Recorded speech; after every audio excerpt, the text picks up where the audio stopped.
3 years since the January 6th attack on the Capitol, it's important to remember what happened that day. Donald Trump's attempt to overturn the 2020 election ended with an outburst of astonishing political violence that interrupted the peaceful transfer of power for the first time in this nation's history. And his efforts to mislead Americans about Joe Biden's victory started well before he even lost. They're going to try and steal the election. Look at this crowd. The only way they can win Pennsylvania, frankly, is to cheat on the ballot.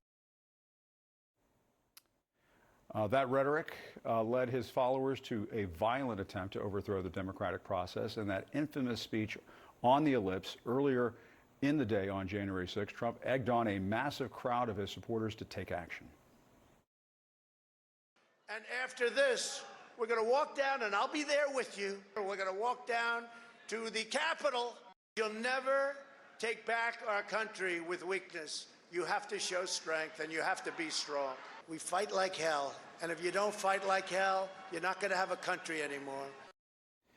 The outcome of Trump supporters fighting like hell on January 6th was broadcast to the world.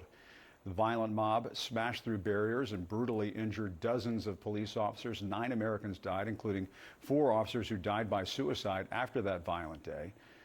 During his speech, Trump even turned the crowd against his own vice president. And Mike Pence, I hope you're going to stand up for the good of our Constitution and for the good of our country. And if you're not, I'm going to be very disappointed in you.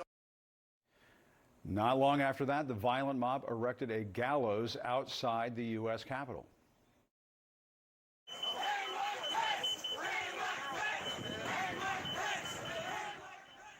Calling for the execution of Mike Pence for performing his constitutional duty to certify the election results. Cassidy Hutchinson, a former senior aide to White House Chief of Staff Mark Meadows, talked about Trump's reaction to those heinous threats in her testimony before Congress.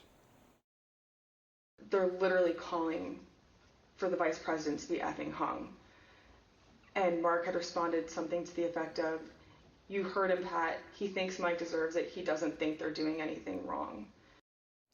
According to the House investigation, Trump sat in the White House for 4 hours watching the carnage, chaos, and desecration of the nation's capital play out on national television. He did not call in the National Guard. He did not immediately heed his allies' pleas to condemn the violence. He finally urged the rioters to go home after the mob breached the Capitol, of course, in a recorded message hours later that was punctuated with more lies. This was a fraudulent election, but we can't play into the hands of these people.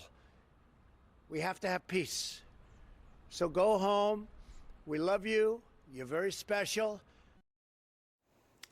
In the days after the attack, Washington was momentarily united with many of the president's closest allies, issuing harsh rebukes of his conduct and inaction. The president bears responsibility for Wednesday's attack on Congress by mob rioters.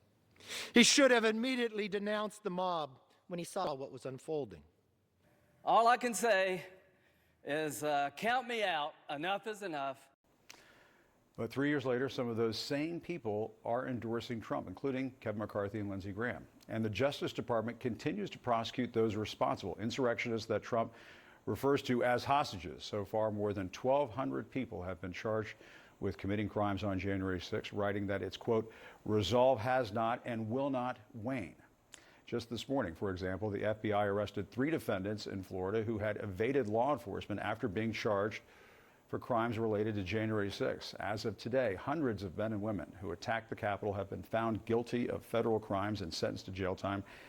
And again, we should note, on the campaign trail, Trump continues to refer to them as hostages. As for the police who defended the Capitol, dozens of wounded officers continue to battle PTSD and physical injuries. Despite those facts and exhaustive investigations from multiple federal agencies, 1/4 of Americans wrongly believe the FBI definitively and probably organized the riot. It did not happen. As for former President Trump, new polling indicates that as the years go on, fewer and fewer Americans hold him responsible for the insurrection. The same former president who refuses to tell the truth about the 2020 election and about January 6th and is on his way to becoming the nominee of his party once again.